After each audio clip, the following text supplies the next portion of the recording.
When did a salesman talk himself out of a sale to you? Story 1.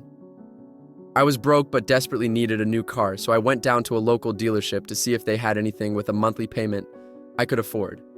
I handed over the keys to my car so they could do an appraisal, but I didn't even get a chance to fully explain my situation before they were shoving me in an Infiniti I knew was beyond my price range. I test drove it just to humor the sales guy while explaining that I needed something cheaper than this, but he just kept saying, "We'll see how the financing works out." We get back to the dealership and he tells me he wants to run my credit. The pushiness has already turned me off completely, so I've already decided I'm not buying from them. I tell him no. He looks at me like I just threw shit in his face. "You won't let me run your credit?" he said with stunned incredulity. And then he started calling out to the other salesman. "He won't let me run his credit. Can you believe that?" The other salesmen all shared his shock, like I was committing some unforgivable insult by not letting him run my credit. Next thing I know, I'm being herded into a manager's office, where he starts giving me this spiel about how I clearly don't appreciate how much they're trying to help me out. "But I don't want the car," I said. He continued on like I said nothing, telling me how much they're trying to help me out and how I don't realize what a great deal they can make me. I had finally had enough though, so I said, "Listen, I am not buying that car from you, and at this point, there's nothing you could say or do to get me to buy any car from you, so give me back the keys to my car so I can go somewhere else."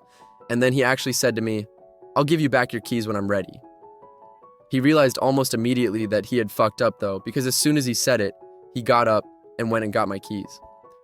At that point, I was so enraged that I probably would have punched him if I hadn't gotten up to get them immediately. I drove off and never went back. Story 2. Not me, but my parents. My mom and dad were meeting with a sales guy who worked for a pool company when they were looking to get a pool built.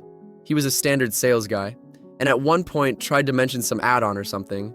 My mom started to interject and the sales guy was basically like, "Oh, don't worry. Why don't your husband and I talk about the money details?"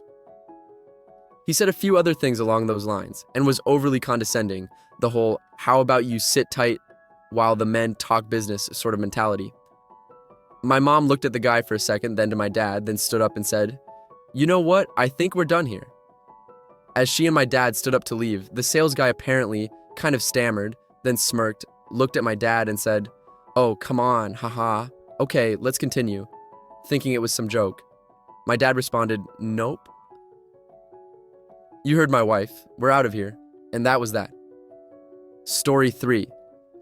My dad and I were out shopping for my first car. Being 16 and stupid, I found a used Challenger that I wanted desperately. And to my immense surprise, my dad agreed to co-sign for me. As my dad and I were negotiating the price of the car and what things the dealership could add to sweeten the deal, the salesman implied that I, my father's 16-year-old daughter, was his other woman, and that my 42-year-old father was going through a midlife crisis. My father turned white and then the same beautiful cherry red of the Challenger. And needless to say, I did not get that car. Instead of getting a cool car that I would have inevitably gotten a surplus number of speeding tickets with, I bought my aunt's '99 Ford Explorer. After replacing parts of the AC system, it runs like a champ. I love that SUV. Story 4, was looking to buy solar panels for my house. Got one consultation from a really nice saleswoman who was very friendly but completely knew her shit inside and out. Had done her research, had printouts of my house's roof from Google Earth, showed me how the panels would lay out, etc. I told her I was going to get a few other quotes, and she said that was perfectly fine and please just let her know what I decided. So I called around and set up 3 other quotes. First 2 were fine, just more expensive or not on good terms overall. Third place though, Varengo Solar, yikes. I got a call from their sales guy who refused to come to the property, saying he could do it all from the office. So he looks at the roof printout and tells me that he can offer around 2/3 of the panels as the other companies. I ask why. And he says, basically, because. So I say 3 other companies are offering between 17 to 18 panels, whereas they will only do 13. He claims they're wrong and gives me some nonsense reasoning. I say, okay, well, at least they're cheap. So I tell him, thanks, I am going to go over all my options and I'd call him in a few days. I got calls from him every day for the next 3 days. After 2 days of still thinking, He comes back to me and says he's figured out how the other companies got more panels on the roof. They rotated them differently. Go figure. On the third day, I said I wasn't interested, thank you, so I got a call that same day from his manager asking why I wasn't interested. I told him that even though they were the cheapest, their inept sales attitude and extremely pushy manner from every person I talked to there made me never want to do business with them ever. He tried to talk me out of my freaking opinion about them, and I calmly told him to never call back here again, please, and hung up. Meanwhile, the nice lady at the other company hadn't bothered me once. I called her and said, let's do it, and haven't regretted it one day since. She also worked her ass off to get me a very close price to the cheapest option even after I told her I was going with her company. It ended up only being like $300 more than the cheapest place.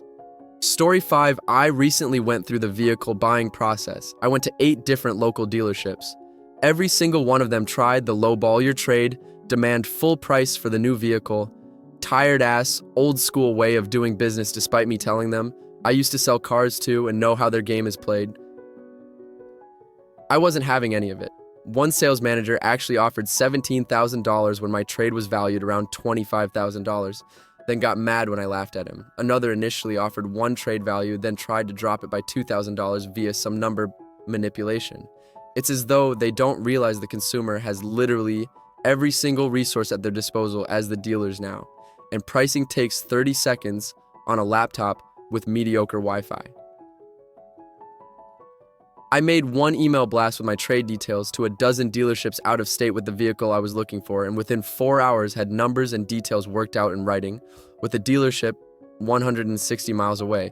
They delivered my new vehicle the next day, no extra charge, filed paperwork with no bullshit, DOC fees, offered the more upfront for my trade than any dealer locally after hours of back and forth, and drove my trade back with them, and beat my previously undefeated credit union's loan APR by 0.8% via their channels. The absolute easiest vehicle buying experience I've ever had. Lesson: car dealers, it's not 1980 anymore. The game has changed. Story 6. Went to a Mercedes dealership and was looking at cars.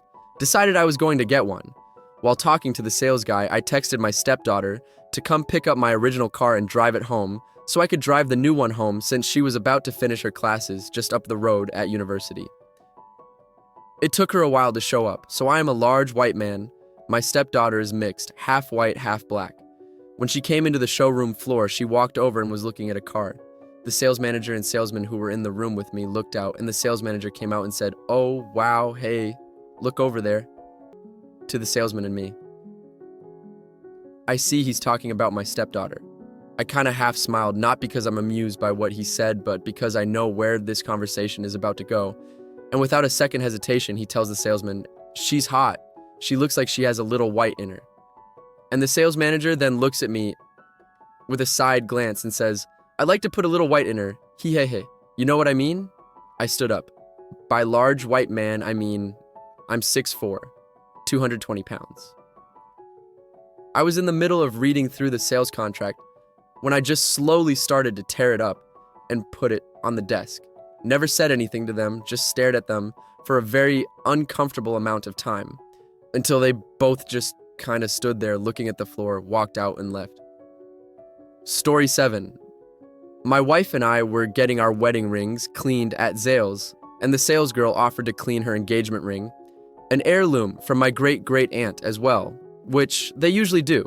She commented on how pretty it was and looked it over, and started offering to have the stone and setting reviewed, since she said she thought it looked like one of the prongs was getting a little low and didn't want the stone to fall out. We were considering it, not that night, but maybe a few weeks later. But she just kept going on and on and on about how amazing she thought the ring was and how unique it looked, and asked if we had it insured in case the stone fell out because of the setting, and just kept talking it up to try to manipulate us into getting their insurance and cleaning and all that. It crossed from, "Oh wow, this is a really unique ring, and I want to make sure it lasts for you," to just insane shilling territory. Way too hard to sell, and now if we do anything besides the free cleaning of our bands, not giving them her engagement ring anymore, we're going to a jeweler that knows the family and has handled the ring before. Story 8. My mom, sister, and I went to the AT&T store to upgrade our phones a couple years ago. We decide on the phones and tell the saleswoman we're staying on our current plan, which at the time included a no-charge phone upgrade. As we stand at the front desk, the saleswoman gives the paperwork to upgrade to my mom. I'm curious about it, so we go over it together. I see that they wanted to not only charge us for the phones, but charge us the upgrade fee, which is the part that is supposed to be free, by the way. They also tried to automatically change our phone plan to a more expensive one and charge us a transfer fee, where they put our numbers and plan info into the new phones. I asked what that was all about, and they tried to feign ignorance. We're not doing anything but giving you guys new phones. And more malarkey that I can't remember right now. After arguing with her for 5 minutes about it, I finally got the truth, so I grabbed the paperwork from my mom, gave it to the saleswoman, and said, "Congratulations, you just lost a sale. We're going to the Apple store where they'll do everything you wanted to charge us for free." We went to the Apple store where they only charged for the new phones. Story 9. I was looking at buying some speakers and the sales guy came over and wanted to demonstrate the sound. Standard sales tactics, so I let him put on a song. He dissed me instantly when I mentioned I'd prefer to hear something like Eminem and put on Arctic Monkeys instead, so I already didn't like the guy. While I was listening to the music and pondering the price of the speakers, the guy then started talking about how he has a state-of-the-art entertainment center in his huge house, and he's just upgraded everything. He started telling me how much it all costs and how his wife has decided she wants to upgrade their ensuite bathroom and how much he'll be paying for that. I can't stand people talking about how much money they've spent on something. Story 10. A month or so ago, I was at a vape shop a few towns over. I was already in the area and thinking about a new mod, so I wandered in to see the selection. Saw one I liked, but I can't remember the name on it, but a pretty simple box mod with an American flag engraved on the back. I'm no patriotic guy. I actually think the big deal made over the flag is hilarious, but I don't mind the imagery when it comes to a simple vape box. As I'm about to say I'll take it, the guy behind the counter goes, "And the best part is, you can take it to the game to show those America-hating leftists you're a real damn American." If it hadn't been for his tone, I would have thought it was a complete joke. But he was dead serious, and honestly, sounded a little angry. I just put it down and left. Now I'm a left-wing guy, but not so far as to stop going to businesses just because employees hold slightly different worldviews. But leave it on your own freaking time. I said nothing about politics, and you got volatile and jammed your idea down my throat. I work at a vape store. I have a lot of military and civilian Republicans who like Trump. We would disagree on damn near every political topic if we were to talk about it. But we have a common understanding that we won't agree, and that there is no real need to talk and agitate one another. Just leave your politics at the door when you walk in to work. If a customer brings the topic up, have a normal conversation with them, but if they are just quietly checking out a product, don't burst into a mini political rant.